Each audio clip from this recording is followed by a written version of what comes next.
Hi, everybody. I thought we could have a little fun today. I've been really interested in the phenomenon of the Barbie movie. So I thought it'd be interesting to look and see what we could tell from her Vedic chart about why this movie is such a global success. I looked it up and it cost them 145 million to make. And as of today, they're reporting 470 million brought in. So this is like a major event. So, like everything in Vedic astrology, if we can have a birth time, we can draw a chart. So, Barbie was introduced at the New York Toy Fair on March 9th, 1959, and I put 9 a.m. So, using this information, I drew up a chart. So, the first thing we have to do is then look at this chart and say, what about this chart um, does this seem to match what we know about Barbie, the character? And I just want to say that this is done frequently with businesses and product launches and everything. So it just shows that the versatility of astrology can give you like a life path. But we have to, of course, temper our interpretation. So the first thing that comes up is this gives the rising sign of Aries. And Barbie does have a very Aries personality. She's single, she's on the go, she's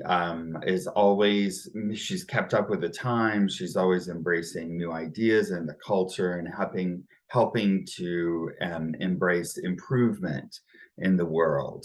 And it's fascinating to see that. The other thing is, if we step outside of her personality, she was a revolutionary new toy because up until that time, it was only baby dolls that were really sold.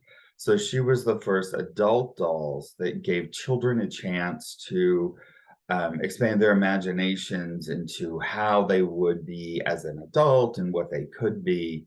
And she's been a great leader. In some ways, there's a lot of controversy around her image versus her action, but that comes along with also being an Aries. So she's kind of a new invention. So I think the ascendant seems to fit. Also, it's interesting to note her ascendant point is in the nakshatra of Kritika, which tells the story of the birth of Mars and how he immediately had to face a lot of opposition and doing that. So you can read that her internal motivations of this product is that it is to improve things. And I think that's the gist of a lot of what has been come up through her lifespan. I guess we use that word. The second thing I like to look at is where is the ascendant lord? And so the ascendant lord is placed in the second house. And that, so that relates to money and income and her ability to earn. It's in the sign of Taurus. And so for this chart, there are some difficulties there. And, there's been some controversy around her, but so I'm okay with that. The two strongest planets in her chart are actually Jupiter and Venus. They are performing the best. And I think, of course, Venus is a really natural fit that's, shows what it has to do, that this would make sense for her because Venus is about beauty, harmony, the arts, all this adventure. The other thing is Jupiter is, while it's a very, esoteric planet and has a lot to do with philosophy, in this sense, it's also a chance where we can experience the joy. Jupiter brings us a sense of contentment and happiness and all that kind of stuff. Venus is actually exalted in her chart, which is another reason I believe it's a legitimate chart to use. So it's placed in her 12th house in Pisces. So it's interesting because Pisces is the sign of dreams, and the 12th house is also the sign of dreams.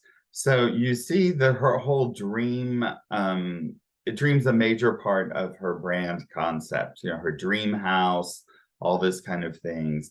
And that also ties back into the core brand identity kind of thing of live your dreams. So now she does it in high heels, and that's not necessarily right for everyone, but it's interesting to know that the chart works. So then I wanted to talk a little bit about, okay, so we've had this doll around. She was since 59. So she's like, I think she's 64 years old now. And then they do this major motion release and it just blows up.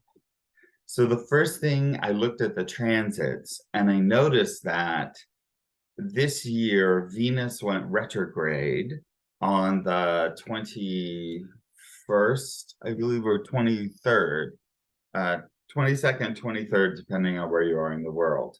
And the movie was released on the 21st of July. So the planet stops, it's called, it stations 2 days before it actually turns and starts moving backwards. When a planet is stationing, it is super, super powerful. And so they picked a really great release date because it really charged up the Venus power of this, of the launch. Venus was transiting her 5th house at the time it happened, and the 5th house is good luck, good fortune, and payoff on speculative investments. And that's what a major film like this is a speculative investment. Also in Barbie's chart, the Aries chart, Venus rules the 2nd house of ability to earn money, and also the 7th house of relationships and her business partners.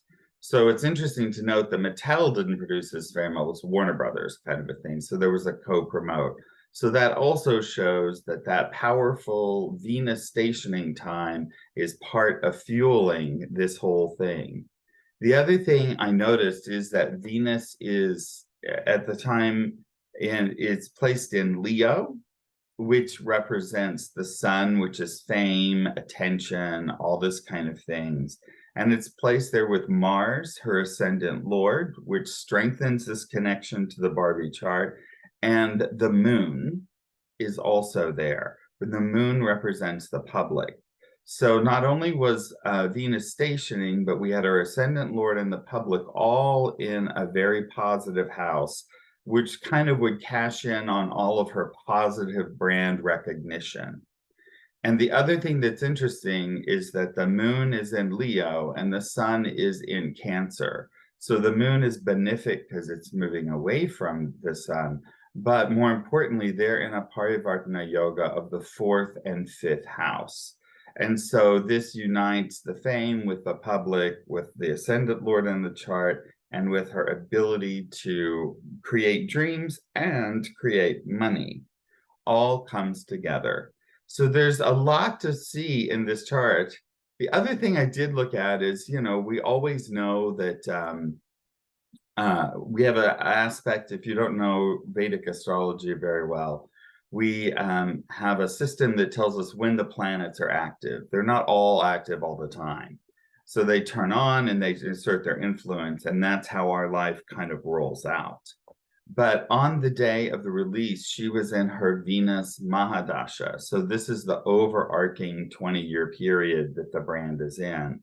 And the secondary level, which is most effective, is the Saturn, is the planet Saturn. And for her, Saturn rules her 10th and 11th houses in her birth chart, which is Capricorn and Aquarius. And so the 10th house is, again, her career, and it's also called name and fame. And the 11th house is gains.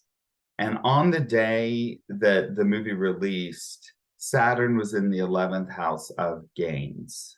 And it was also retrograde, so it's stronger, more influential. So you can see through multiple ways that there's a lot of astrology to see in this Barbie movie. So I hope you enjoyed this talk, and I will see you soon. As always, you can reach out to my website, billsinclair.com, and get more information on where I'm teaching. And if you want a consultation, we'd love to chat with you about your chart. Thanks a lot. Bye-bye.